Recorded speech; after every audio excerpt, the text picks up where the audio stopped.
Shalom and welcome to another in our series of podcasts from Temple Beth Am, a dynamic center for conservative Judaism in Los Angeles. This is a recording of a Shabbat sermon by Rabbi-Cantor Chorny. So we've reached a new stage of reading in our house. I'm very proud of both my kids for graduating beyond baby books and the I Can Read series, but I got to admit, it's a little bittersweet letting go of that era. A few weeks ago, we sat on the floor of our kids' room as a family. We were clearing shelves of Eric Carle and Dr. Seuss and making way for a new stage, which I will call the Captain Underpants level. Graphic novels, short chapter books with crisp spines and bright illustrations. I made a pile of Hanukkah books. And I thought, man, the premises of these books are just abject absurdity. It starts with Herschel and the Hanukkah goblins, which, okay, a classic. And then the Latka who wouldn't stop screaming. Puppy for Hanukkah, based on David Diggs' very popular song. And even the delightfully weird PJ library book that we have kept for all these years, Schmelf, the Hanukkah Elf. A real book, really sent to us by PJ Library. The singular thread holding all of them together was Hanukkah, but otherwise, it's really a chaotic free-for-all. This variety speaks to the schizophrenic nature of the Hanukkah narrative, really narratives, plural. There is no one unifying story of Hanukkah. There are at least two. One, the miracle of the oil, a nes ribui in which a precious resource, oil, is magically multiplied. And two, the military victory over the Seleucids and Hellenism writ large. Even the popular songs of the holiday are pretty split on the story and the spirit of Hanukkah. What should be our focus? Is it, for example, My Little Dreidel made of clay? Is it the 8 nights and the ocho candelitas? Or is the core of Hanukkah the heroic patriarch Mattathias bold, 5 great sons had he, one of my favorites as a child? Or is it God, Ma'oz Tzur, the rock and redeemer of our people? Are we meant to focus on divine intervention, distinctly human Jewish heroism, both, something else altogether? Storytelling is in and of itself the connective tissue among Jewish holidays. We see this most intensely at Purim and at Pesach. Each of those holidays is treated by our sages as a vehicle, an occasion to tell a keynote story of our people. In a real meta sense, the biblical account of Purim in Megillat Esther, the scroll of Esther that we read on Purim, contains within it the prescription to tell the story. V'hayamim ha'ele nizkarim v'na'asim b'chol dor v'dor. And those days, that is the days of Esther and Achashverosh and what took place back then, will be recalled and remembered in every generation, b'chol dor v'dor. Hence, we consider ourselves obligated to hear the story actually twice every year. Those same words, b'chol dor v'dor, are revisited exactly 1 month later on our calendar as we sit around the table and read through the Haggadah, a storybook, the guidebook to Erev Pesach in which we tell the story of the holiday Ki'ilu as if each one of us were personally redeemed from Egypt. Outside of Israel, we even do this twice, 2 nights in a row. In both holidays, we reminisce about a time when we outsmarted and outlived the villain, when good conquered evil. In the words of the Wizard of Oz as depicted in Stephen Schwartz's Wicked, which I saw for the 3rd time this week, in a sing-along, quote, "The best way to bring folks together is to give them a really good enemy." Shkoyach. It's very Jewish. And Hanukkah seems like an episode that's cut from the same franchise as Purim and Pesach, a historically late event, but nonetheless a strand in the greater narrative braid of the Jewish people in which we were united in fighting a, quote, really good enemy. you might expect that we'd have a received tradition of Bechol Dor Vador, a command that in every generation we ought to publicly retell the story of the Hanukkah miracle. But what story? Which story exactly would we retell? That rhetorical question is alive and well in one of the younger songs of the classic Hanukkah canon. In 1924, Menashe Ravina moved to pre-state Palestine from the Ukraine, where he became an activist and a music educator. And he penned the popular hymn, Mi Yimalel Gvurot Yisrael Otan Mimnei Hen Bechol Dor Yakum Hagibor Goel Ha'am. Did you catch those words, Bechol Dor? Who can retell the things that befell us? Who can count them? In every age, a hero or sage came to our aid. Bechol Dor Vador, in every age. Hen Bechol Dor, thus in every generation a hero arose. Does Ravina mean to say, V'hi she'amda ata gibor, that in every generation when peril descended on God's people, God stepped in as a saving power? Or more likely, does Ravina, who was in his lifetime witness to the plight of Jews under Nazism and the battlefield emergence of the state of Israel, does Ravina really mean to say that we are a people of Gevurah, great might, who stepped in to save ourselves? How we tell a story is a matter of why we tell a story and who is meant to hear it.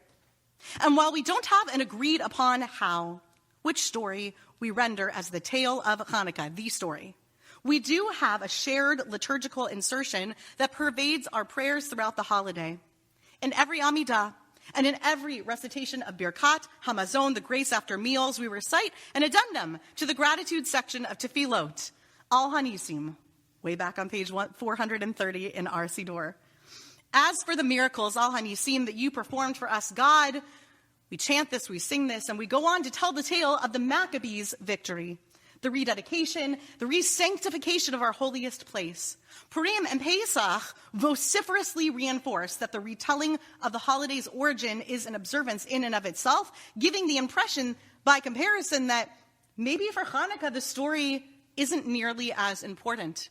But the Hanukkah story, by way of Al Hanisim, was inserted into our fixed tradition in such an inescapable way that someone who prays regularly would not only tell the story once or twice, but at least 24 times during the holiday, and more if you eat more meals. This is how we tell the story of Hanukkah, day after day, recounting the miracles that took place, our daily gratitude inextricably linked to the seasonal gratitude of Hanukkah, gratitude that we were saved.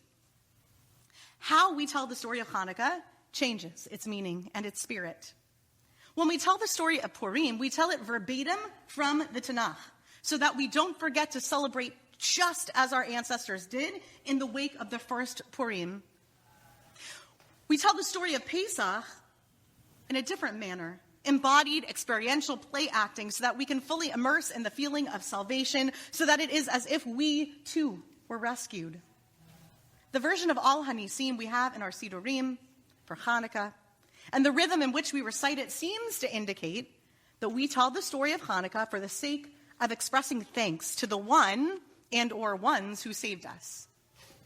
But if you had a Siddur that was written according to Yemenite or Italian traditions, a Siddur that hadn't been influenced by Yosef Karo's halachic code, the Beit Yosef, you'd see a completely different spirit at the heart of Hanukkah storytelling. It's not the little dreidel.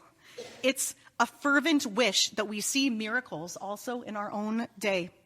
In almost every thread of the Jewish tradition, except the one that we inherited in our Ashkenormative Siddur, Al Hanisim ends with a plea. Ucheshem she'asita imahem nes, kein aseh imanu Adonai Eloheinu, pele v'nisim ba'et hazot. And just as you did miracles for them, so too make for us, Adonai our God, wonder and miracles in this hour. This version of Al Hanisim takes the prayer in an entirely different direction, one that is no longer meant for us, but rather for God. And Al Hanisim that's focused purely on thank you is reflective. It's reflexive, a reminder that we are here but for the grace of valiant intercession. We close the story with a moral for us, the Jewish people. And so the rabbis fixed for us, Shmonat Yamei Hanukkah, 8 days for praise and giving thanks, awakening our mindfulness to the miraculous, continued existence of the Jewish people against all odds.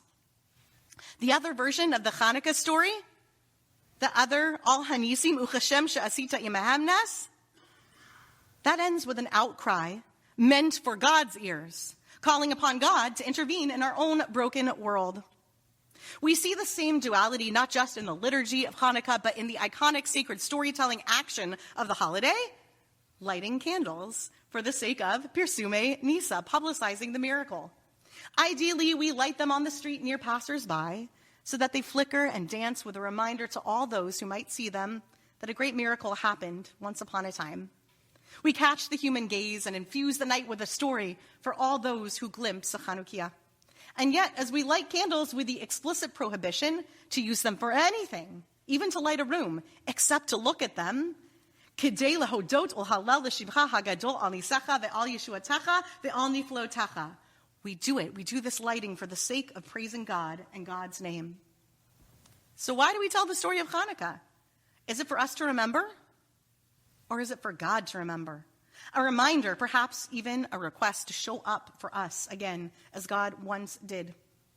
There is a transcendent answer to this question, one that bypasses the binary that we either tell this story for our own rejoicing or in celebration of God.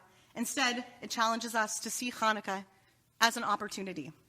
This viewpoint is rooted in the Joseph story, which we read in tandem with the celebration of Hanukkah each year.